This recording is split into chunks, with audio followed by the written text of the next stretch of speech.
يا جهتي جاني سيد أحمد سلك من حصل عيدا حرم وجاني قطبها لله راحت العقايا يا جهتي جاني سيد أحمد سلك من حصل عيدا حرم وجاني.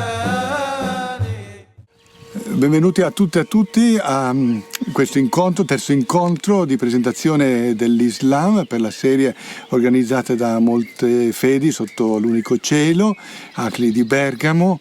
Quindi intanto un saluto a tutte voi, a tutti voi che ci state seguendo, ma anche a chi produce questo programma. Abbiamo qua a Montesole con noi, c'è Martino, c'è Giuditta, c'è Beppe, Daniela, la Carlotta.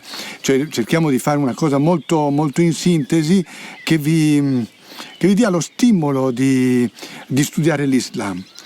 A prescindere dalla fede, a prescindere dal giudizio che noi possiamo dare su questo e su altri sistemi religiosi, tuttavia la conoscenza di un sistema religioso così importante per il fatto stesso che accomuna un quarto circa della popolazione mondiale è una cosa doverosa. E quindi il mio consiglio è di informarsi, leggere il Corano, leggere dei testi di introduzione all'Islam, ne ho consigliato già qualcuno, chiedere, confrontarsi, imparare, mettersi in un approccio di apprendimento. A imparare non si sbaglia mai.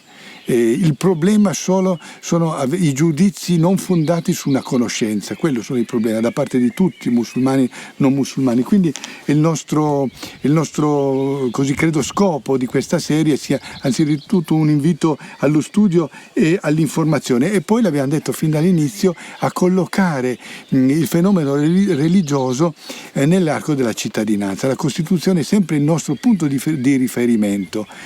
Qua siamo a Montesole, la comunità fondata da Dossetti, che è stato uno dei grandi padri, dei fondatori della nostra Repubblica Italiana, uno dei padri costituenti. Io ricordo, era qua nel 95 forse, un gruppo di ragazzi venne a incontrarlo a Montesole e lui disse una cosa un po' sorprendente: io non posso costringere tutti quanti a credere nel Vangelo, per me come cristiano il Vangelo è il massimo, non c'è più niente di più che la rivelazione del Vangelo, Cristo è l'ultima parola detta, ma non posso costringere tutti a credere nel Vangelo, perché c'è il buddista, c'è l'induista, c'è il confuciano, c'è il musulmano, c'è la New Age, c'è il non credente, l'ateo, per il quale il Vangelo è un testo come tanti altri, quindi non posso costringere a credere nel Vangelo, però nella Costituzione sì, perché è la legge dello Stato, è la legge suprema dello Stato ed è anche l'ombrello che dà a tutti i propri diritti e chiede a tutti i propri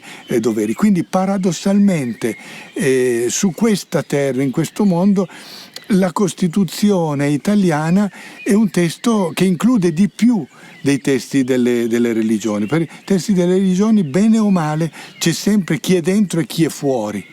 Per il non cristiano è diverso il rapporto con il Vangelo, perché lo può leggere, ma rispetto al cristiano dà un'altra valutazione, così il Corano. Quindi l'invito è, proprio perché stiamo facendo un percorso sull'Islam in questo caso, ma lo fate su tante altre religioni, si approfondisce le religioni, ma a partire dalla propria cittadinanza. Questa è la cosa. E poi l'altro motivo di occuparsi delle religioni è quello che io dico, guardare se stessi dalla casa di fronte.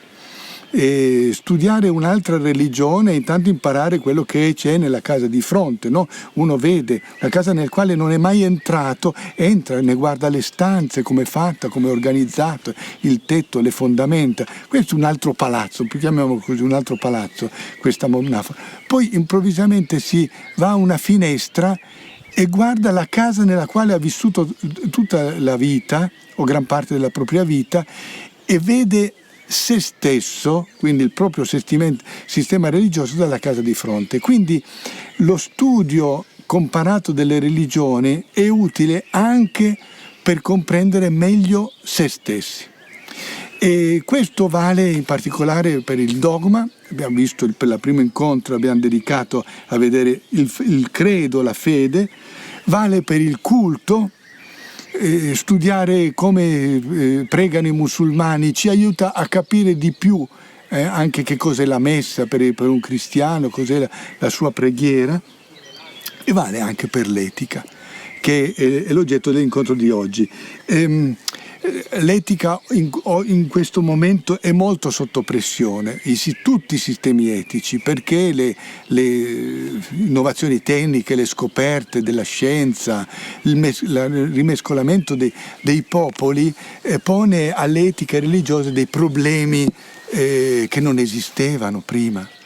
E oggi cercherò di accennare a qualcuno occupandoci di Islam, ma in modo particolare la pressione vale per l'Islam, perché vedete l'Islam ha una definizione che la dico in arabo, è questa: è din muamala, la religione e comportamento.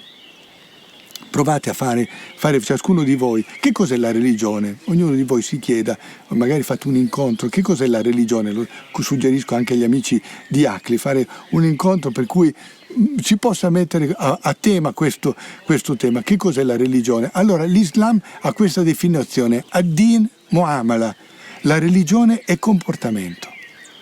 È molto, molto singolare questo modo di definire la religione, cioè l'Islam tende a ridurre all'essenziale il dogma: non c'è Dio fuori che Dio, e Muhammad è l'inviato di Dio, questo dogma islamico nel suo apice, e invece l'ambito dei comportamenti è vastissimo, estesissimo, quindi è molto centrato sul comportamento, e questo dà anche la misura di quanto sia difficile essere oggi musulmano, per esempio fuori da un contesto islamico.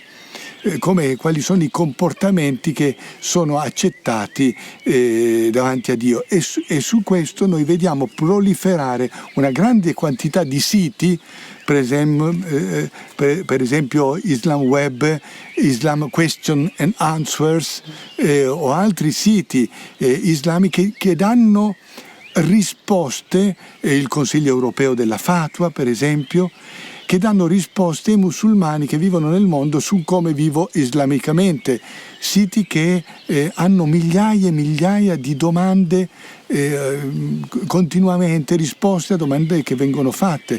Per esempio, sono una musulmana, posso andare in bicicletta? Il famoso questione sul velo. Oppure una domanda che ho visto recentemente: mio marito ha trovato lavoro in un ristorante, deve servire il vino a tavola, per i musulmani il vino è proibito, può andarlo a servire a tavola o si deve licenziare dal suo lavoro? Quindi tante domande, la mia compagna di scuola, i miei compagni di scuola, domande che riguardano l'etica. E quindi noi troviamo che l'Islam si trova di fronte a tante domande, a tante questioni che vengono poste dai sistemi etici, e quindi si proliferano i libri trattati sull'etica. Per esempio, vedete, questi ve ne ho portato uno a vedere, che è famoso, Abu Bakr Jaber al-Jazairi, adesso è morto, ma è stato un grande sapiente algerino, che ha trascorso tutta la sua vita però a Medina, e ha scritto un testo famosissimo che ha avuto anche una traduzione in inglese, Minhaj il-Muslim, cioè il programma di vita del musulmane. Se noi andiamo a sfogliare questo testo, il testo che io uso, che cito in arabo, si parla in 54 pagine del credo islamico, e poi passano l'educazione fil adab. Allora vedete, per esempio, il galateo con Dio, il galateo con gli angeli, il galateo con il profeta, il galateo con se stessi, e poi il galateo con gli altri, il galateo nel modo di sedersi, il galateo di mangiare e di bere, il galateo dell'ospitalità, il galateo del viaggio, il galateo del modo di vestirsi, il galateo di dormire. qual è il galateo che si usa per andare a letto, e poi va avanti, e questo siamo arrivati da pagina 54 a pagina 113, tutta una serie di galateo, e poi si passa a parlare delle qualità. La qualità, cioè la capacità della sopportazione, la misericordia, il pudore, la sincerità, il fare il bene agli altri. Allora noi possiamo dare un giudizio, non so qual è il giudizio ciascuno di quelli che mi ascoltano in questo momento dell'Islam e di musulmani, possono essere anche giudizi più severi, più negativi, anche poi molto a seconda degli incontri che hanno fatto, oppure benevoli e aperti, addirittura entusiastici.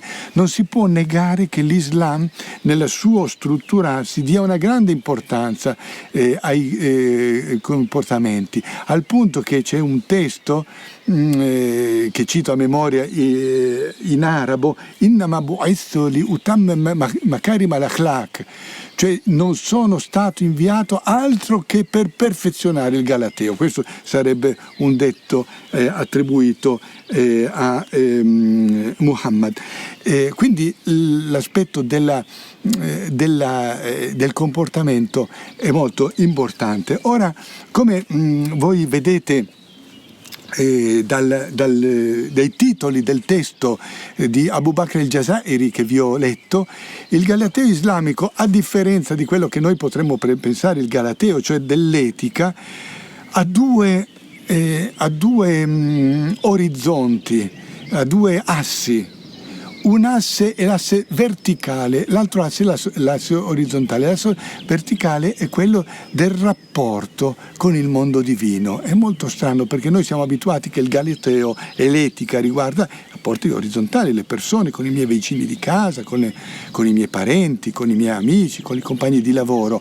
Ma come è la sua struttura olistica, l'Islam parte anzitutto da una percezione del rapporto con il divino. Anche il rapporto con il mondo divino è oggetto di un galateo, quindi viene dapprima Dio, poi gli angeli, c'è un galateo da avere con gli angeli, un rispetto che si ha verso di loro, poi c'è un galateo nel rapporto con il profeta dell'Islam.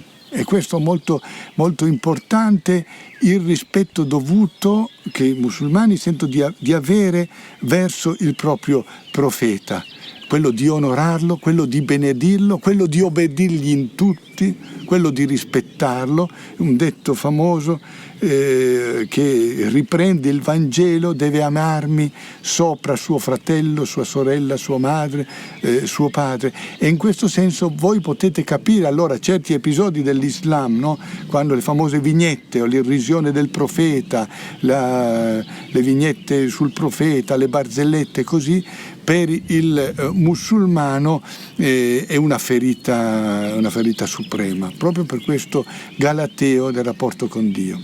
E ancora un galateo persino con il libro. C'è un rapporto nei testi, proprio testi come quelli che vi ho detto, al-Jazairi e altro, che designa il galateo del rapporto con il libro, che vuol dire anzitutto leggerlo, recitarlo, rispettarlo, un certo trattamento del libro. Un musulmano potrà mettere il libro, come a me capita, metto la Bibbia, magari metto un altro libro sopra o l'appoggio sul banco in chiesa, per dire no, il libro del Corano esige un rispetto. Ovviamente queste sono cose in cui noi dobbiamo sapere, dobbiamo conoscere, per conoscere i musulmani, i loro pregi, i loro limiti, e nello stesso tempo, se c'è qualcosa di buono che va imitato, imitarlo. Perché, come ho detto già la volta scorsa, c'è una imitazione nel male, ma ci può essere una imitazione anche delle buone virtù. E poi c'è un secondo asse del galateo islamico, che sono i rapporti impersonali. E qua abbiamo una specie di serie di circonferenze, che sono anzitutto i rapporti familiari. All'interno del nucleo familiare che sono relazioni di obbedienza, di dare ciò che è dovuto, e in questo sicuramente nell'Islam si può vedere un limite. Per esempio i rapporti coniugali tra uomo e donna sono basati su diritti e doveri reciproci molto, molto stretti.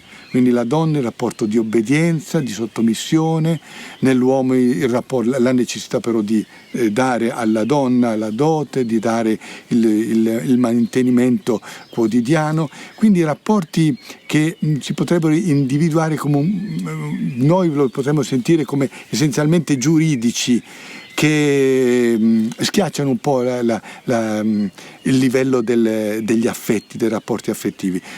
Questo non è del tutto vero, ovviamente c'è l'affetto, c'è il sentimento nell'Islam, ma molto è affidato anche alla regola, alle regole, alla normativa. Non dimentichiamo mai che l'Islam è insieme una religione di etica, di fede, di etica e diritto.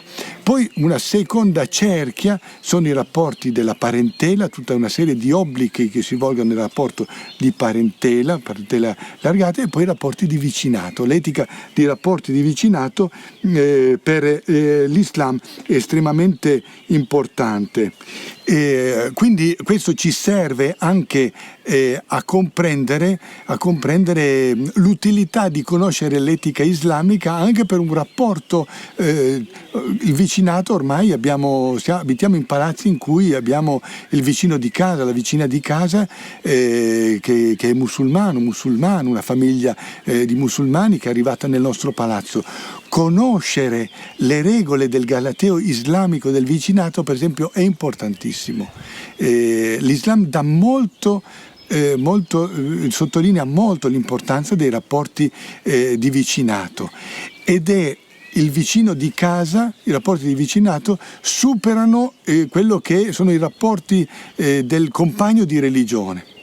Nel senso che c'è un legame tra compagni della stessa religione, fedeli della stessa religione, ma quando nell'Islam si chiede chi è il tuo vicino, i manuali di etica rispondono chiunque, quello che crede come me, ma quello che anche non crede come me.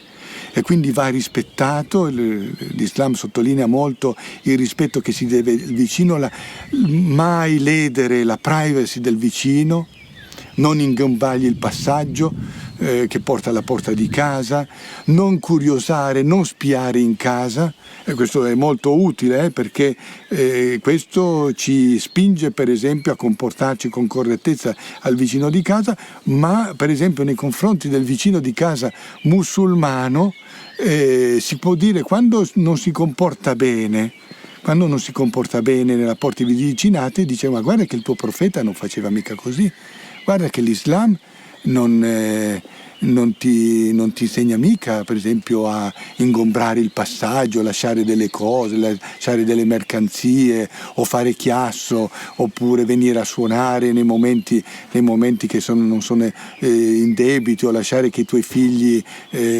facciano anche atti di teppismo, piccoli disturbi. Cioè richiamare lo studio dell'etica islamica, io lo consiglio sempre a tutti. Lo studio dell'etica islamica mi istruisce su quelle che sono le doti di etica, di educazione del musulmano, ma mi danno dei motivi di imitazione, ma nello stesso tempo mi danno una leva per richiamare le persone di fede islamica a quello che devono essere. Quindi questo è l'ambito dei rapporti di vicinato. Un altro ambito è i rapporti che sente molto il musulmano, per esempio in situazioni di malattia. Il musulmano sente molto il momento della malattia. Nella malattia tutti si diventa uguali, si diventa un po' più giobbi, e quindi per esempio ziyaratul marid, la visita al malato, è fondamentale nell'etica islamica, e quindi l'occasione di una malattia, sia nei rapporti di vicinato sia una visita all'ospedale, è un'occasione, Covid a parte, a un certo punto ritorneremo a vivere normalmente, per creare dei rapporti molto profondi. la visita che si fa al malato. Su questo i manuali di etica islamica si diffondono, lo si va a visitare, ci sono delle parole buone che sono per il musulmano sempre la sottomissione al decreto di Dio. Quindi per esempio non si dice al musulmano che ha un bambino malato, se Dio esistesse non dovrebbe fare una cosa, non è un Dio buono, come certe volte si sente dire tra noi, no? L'atto profondo dell'etica islamica è sempre un atto di fiducia, di affidamento a Dio, e poi mai evocare la morte, sempre consolare, sempre affidarsi a Dio perché la vita ritorni. Bisogna dire che nell'Islam, nel dogma islamico, Dio è creatore della morte come la vita. La morte non è un errore, non è una alterazione del piano di Dio, ma fa parte del progetto di Dio. Dio fa vivere, Dio fa morire, fa vivere di nuovo. E quindi l'accettazione della morte è fondamentale. Nello stesso tempo il musulmano lotta per avere la vita con tutte le forze, e quindi anche noi dobbiamo in questo senso effettuare, appunto nel rapporto col musulmano abbiamo una possibilità di consolazione molto forte. E così tutti gli atti della vita umana sono nell'Islam in qualche modo caratterizzati da un dover essere. Come si fa a conoscere l'etica islamica? Un consiglio che io do: mancano pochi strumenti, devo dire la verità. È uno dei miei lavori che ho in corso, è proprio di quello di scrivere un manuale di etica islamica.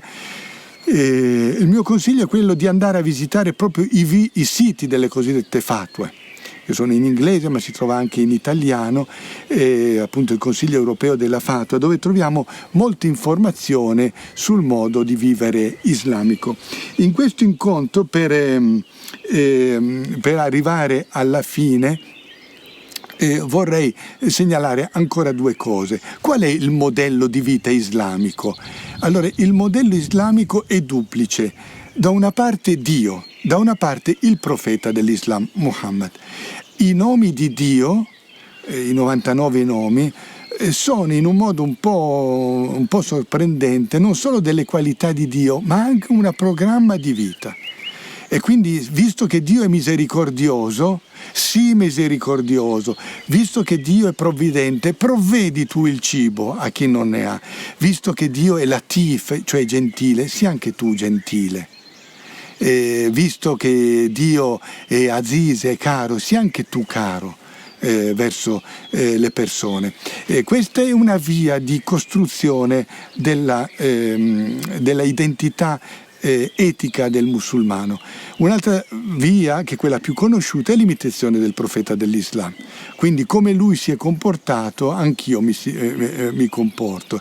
E quindi molta parte dell'etica islamica è costruita sui racconti della vita o attribuiti alla vita del profeta dell'Islam per arrivare a una sua imitazione. Anche qua ci sono tante opere che raccontano la biografia di Muhammad, e quindi per esempio una lettura di queste opere illumina molto su quello che è l'ideale etico del musulmano. Per finire, quali sono alcune delle sfide grosse dell'etica islamica oggi? Io ne individuerei qui con voi tre essenzialmente. Un livello è quello dell'etica sessuale, e cioè noi abbiamo un cambiamento delle società che non sono solo in Occidente, in Europa, ma anche negli stessi territori di provenienza dei musulmani. L'età del matrimonio si innalza, e quindi i ragazzi studiano, arrivano a 30-32 anni, anche le donne tendono a sposarsi più tardi. L'etica islamica e il diritto islamico però vuole che non ci sia sesso, che non ci sia rapporto sessuale al di fuori del matrimonio sciaraitico. Questo è un grosso problema oggi dibattuto. Accanto a questo c'è il tema molto sentito oggi in crescita della omosessualità. come inquadrare l'omosessualità nell'Islam in un sistema religioso per il quale Dio ha creato uomo e donna. L'Islam dice tutto che è stato creato a coppie, quindi non si dà amore e sessualità fuori dal rapporto eterosessuale. Questo è un secondo punto che sta interrogando molto, molto l'Islam. Il terzo punto, per porre una frontiera, la transessualità, che anche questa è dibattuta. Dio ha creato l'identità sessuale della persona e l'identità biologica, e quindi la conformazione del corpo. Allora, come mi pongo di fronte a persone che dicono il mio sentire è diverso dal mio corpo? Questo è un altro punto molto, molto dibattuto, con grossa apertura nell'Islam sciita. Invece l'Islam sunnita si attiene a una posizione più tradizionale, tranne alcuni sheikh famosi, tra cui il Tantawi, il Gran Mufti, che emise una fatwa nel caso di un ragazzo che chiedeva il cambio di sesso per arrivare a questa cosa. Questo è l'ambito sessuale. Poi c'è l'ambito medico, che è un altro punto molto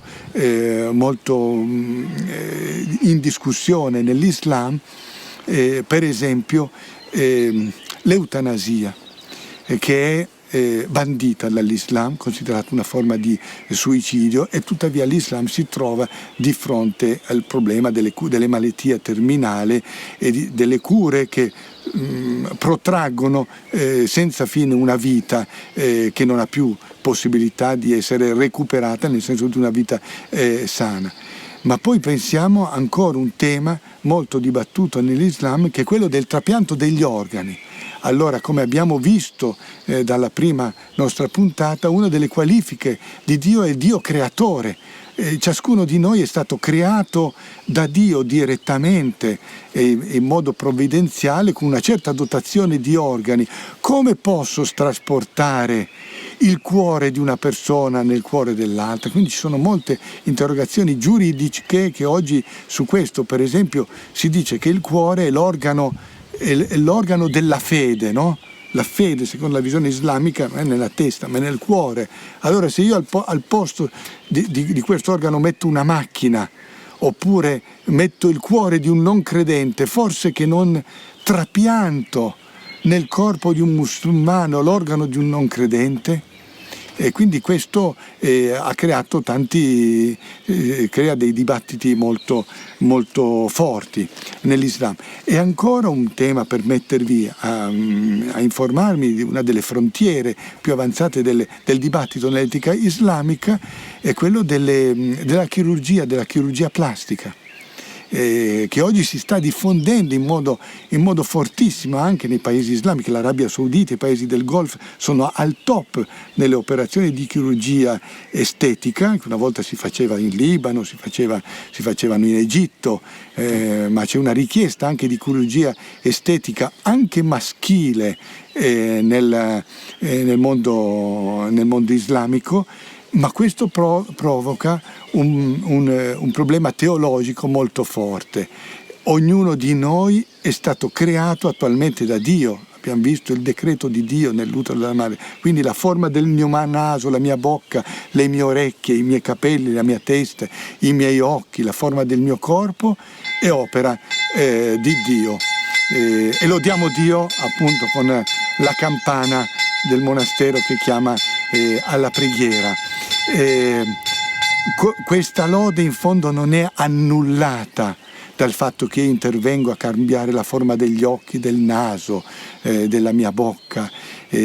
Questo propone dei nuovi quesiti all'Islam. Io mi fermo qui.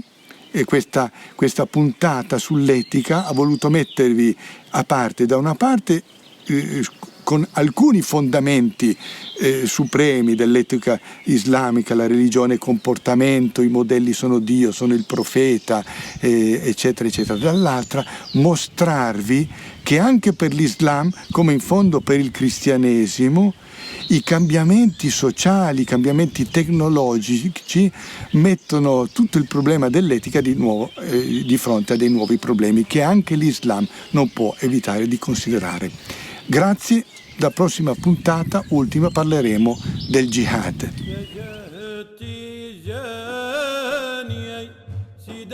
متسلك من حصل عيد حرم وجاني قطبها لله راحت العقايد يا جاهل